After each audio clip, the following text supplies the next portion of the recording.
2008 tentang informasi dan transaksi atau sebagaimana termuat dalam dakwaan alternatif pertama ke satu jaksa penuntut. 2. Unsur dengan sengaja dan tanpa hak mendistribusikan dan atau mentransmisikan informasi elektronik dan atau dokumen elektronik.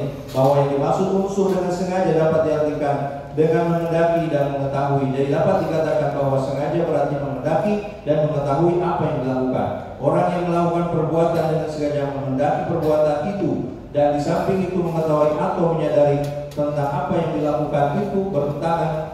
Yang dilakukan itu bahwa unsur kesengajaan termasuk dalam unsur yang bersifat objektif dalam tindak pidana atau juga dikenal sebagai unsur yang melekat pada subjek kejahatan atau pelaku terkait dengan kejahatan. Hal ini dikarenakan unsur atau unsur kesengajaan merupakan unsur dalam tindak pidana yang harus dibuktikan. Terdapat dua teori tentang disengaja atau overreach. Yang pertama adalah teori kehendak atau Westcott yang bersumber dari Simon.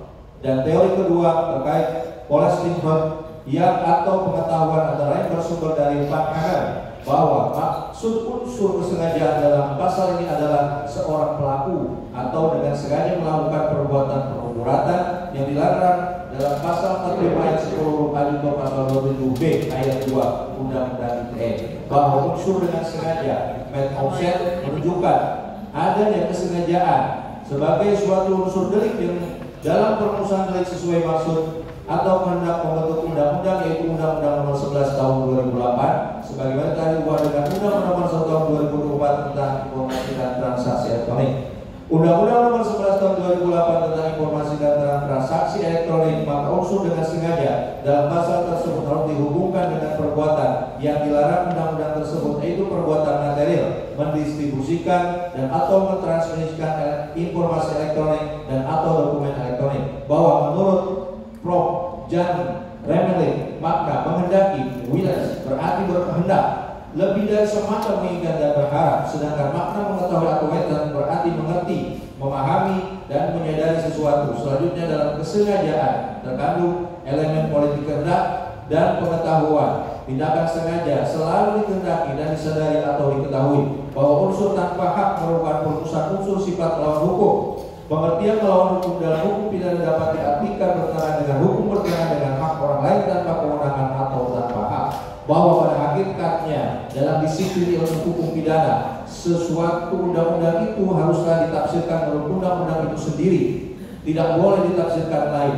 Oleh karena Undang-Undang Nomor 11 Tahun 2008 sebagaimana telah diubah dengan Undang-Undang Nomor 1 Tahun 2024 tentang ITE ternyata tidak memberikan penjelasan resmi tentang pengertian dengan sengaja, maka wajib bagi majelis hakim menggali tafsirnya baik dari doktrin ilmu hukum pidana maupun sesuai kebutuhan praktik peradilan pidana Indonesia. Bahwa dalam konteks penjelasan resmi Undang-Undang Nomor 11 Tahun 2008 sebagaimana terakhir diubah dengan Undang-Undang Nomor 1 Tahun 2024 tentang ITE dijelaskan beberapa makna yuridis yang relevan dengan perkara yakni sebagai berikut. Bahwa yang dimaksud dengan perbuatan mendistribusikan adalah mengirimkan dan atau menyebarkan informasi elektronik dan atau dokumen elektronik kepada banyak orang atau berbagai pihak melalui sistem elektronik. Bahwa yang dimaksud dengan perbuatan mentransmisikan adalah mengirimkan informasi elektronik dan atau dokumen elektronik yang ditujukan kepada satu pihak lain melalui sistem elektronik. Bahwa yang dimaksud dengan informasi elektronik adalah satu atau sekumpulan data elektronik termasuk tetapi tidak terbatas pada tulisan, suara, gambar, peta, rancangan, foto elektronik dan interchange suatu elektronik, telegram, telex, telekopi atau sejenisnya, huruf, tanda angka, kode, akses, simbol atau korporasi yang telah diolah yang memiliki arti atau dapat dipahami oleh orang yang mampu memahaminya. Bahwa yang dimaksud dengan dokumen elektronik adalah setiap informasi elektronik yang dibuat, diteruskan, dikirimkan, diterima atau disimpan dalam bentuk analog, digital, elektronik, optikal atau sejenisnya yang dapat dilihat, ditampilkan dan atau dilihat oleh komputer atau sistem elektronik termasuk, tetapi tidak terbatas pada tulisan, suara, gambar, peta, rancangan, foto atau sejenisnya, huruf, tanda angka, kode, akses, simbol atau korporasi yang memiliki makna atau arti atau dapat dipahami oleh orang yang mampu memahaminya. Bahwa untuk menentukan unsur dengan sengaja dan tanpa hak mendistribusikan dan atau mentransmisikan informasi elektronik dan atau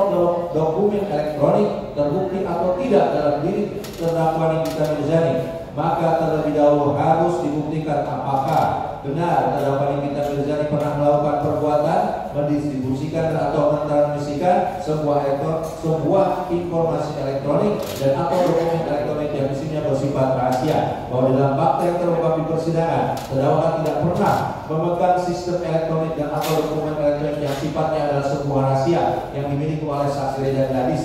Adanya perbuatan terdakwa Nikita Mirzani yang telah meneruskan atau merepost unggahan akun TikTok dari Dr. Samira adalah bentuk perbuatan tidak dapat dikategorikan sebagai sebuah rahasia karena sifatnya hanya meneruskan informasi publik yang telah beredar sebelumnya, dan perbuatan meneruskan atau merepost suatu unggahan di media sosial TikTok bukanlah suatu perbuatan yang dilarang oleh hukum, sehingga secara hukum hal ini tidak dapat diartikan sebagai suatu perbuatan yang membuka sebuah informasi tersembunyi dari Reza Gladys.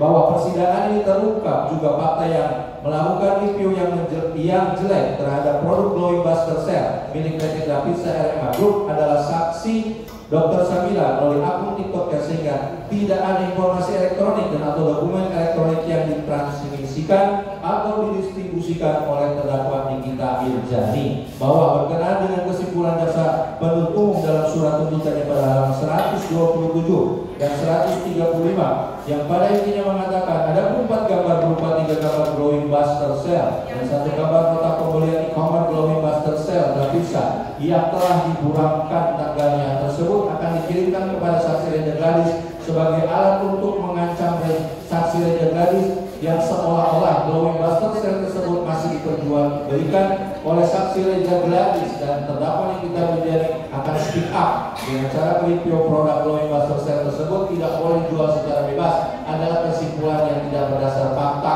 dan tidak berdasarkan bukti. Bahwa dalam proses persidangan ini tidak ada satu saksi atau bukti yang menjelaskan perihal adanya 4 gambar berupa 3 gambar Glowing Buster Cell dan 1 gambar nota pembelian e-commerce Glowing Buster Cell Gravisa yang telah diburamkan tanggalnya tersebut akan dikirimkan kepada saksi Reza Gladys sebagai alat untuk mengancam saksi Reza Gladys. Fakta yang terungkap di persidangan berdasarkan keterangan saksi Reza Gladys, saksi atau bukti saksi Sylvia Novitasari, saksi Chandra Usman, dan saksi Rahmania Putria. Pada intinya semua memberikan keterangan bahwa perkara ini tidak ada kaitannya dengan produk skincare Glowing Buster Cell, melainkan perkara ini adalah perkara dengan pribadi saksi Reza Gladys yang dibilang kulitnya abu-abu, mukanya berus-berusan dan begeng. Dan jika hal ini dikatakan sebagai sebuah bentuk pencemaran nama baik yang muncul ke publik, maka pasal yang dapat dikenakan adalah pasal 27A, bukan pasal 27B ayat 2 Undang-Undang ITE. Bahwa jika 4 gambar berupa 4 gambar Glowing Buster Cell dan 1 gambar nota pembelian